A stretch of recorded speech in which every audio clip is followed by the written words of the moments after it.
The Consumer Financial Protection Bureau found in its 2023-2024 student loan borrower survey that 63% of borrowers reported difficulty making loan payments. One way for students to find federal grants, scholarships, and even work-study funds is free application for federal student aid, or FAFSA. The FAFSA form for the 2025-2026 school year opens on December 1st. I want to bring in Mike Ramirez, who is the EP Wealth Advisors Associate Director of Financial Planning and Certified College Financial Consultant, to break down what you need to know. Okay, so December 1st, it's not the time to just immediately then say, okay, now let's do the research. What is the prep work that needs to be done going into December 1st for any families, any individual students that are looking to apply?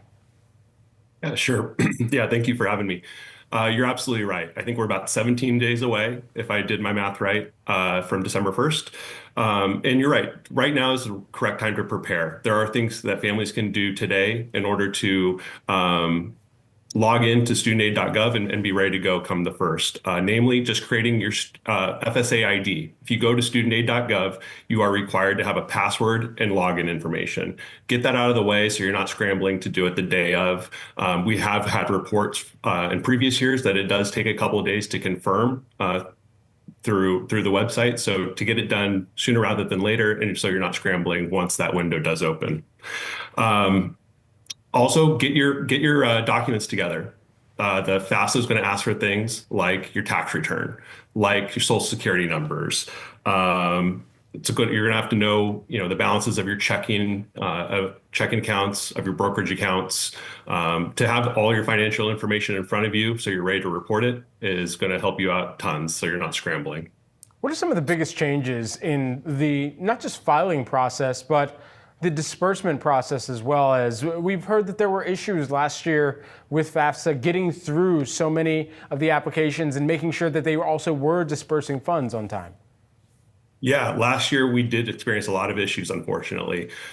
This year is similar to last year. The FAFSA form 2 years ago was around 108 questions. Now that's asking a lot of families. The FAFSA is now reduced to about 36 questions. It is a dynamic application, so depending on your financial situation, you may see a bit more, you may see a bit less. So the application itself is simplified. Another big change is that there is a term that typically what the FAFSA, what you're filling out is to get to a number. That number originally was called the expected family contribution, or EFC for short. The Department of Education is no longer using that term. We're now calling it the Student Aid Index. There's been slight changes, but more or less it's the same figure. It's just determining what a family can afford to pay for 1 year of school. And additionally here, as we think about some of the changes that are going to take place, not just to filing this year for next year, but also once we get into a new administration in the White House, it feels like things are going to change drastically with education based upon some of the campaign rhetoric that we heard. What does that hold for the future of FAFSA as well, from what we can estimate? That is the $1 million question, isn't it? President-elect Trump did run on kind of a radical idea of eliminating the Department of Education.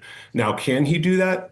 Technically, yes. It is going to take about 60 votes in Congress to get that passed. Will he do it? My guess is no. If you do close the Department of Education, it's going to wreak havoc across the country. And the folks that are going to feel the most pain are low-income households, special needs, or families who have students with special needs.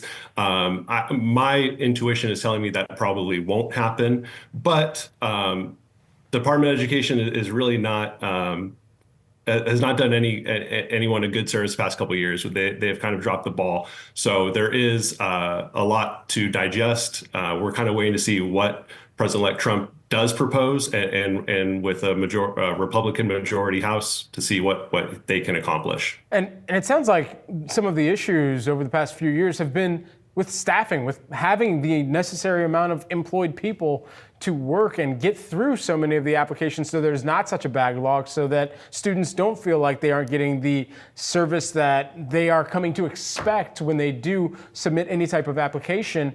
But it doesn't sound like that's going to be rectified. So what does this mean for some of the even student loan forgiveness that's already been applied for?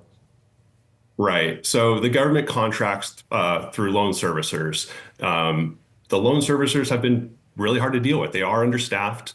When our clients have questions and we need to make a call to one of the loan servicers, the wait time has been, I've seen it as high as 8 hours. Now, no one's going to wait on the phone for 8 hours to get a question answered.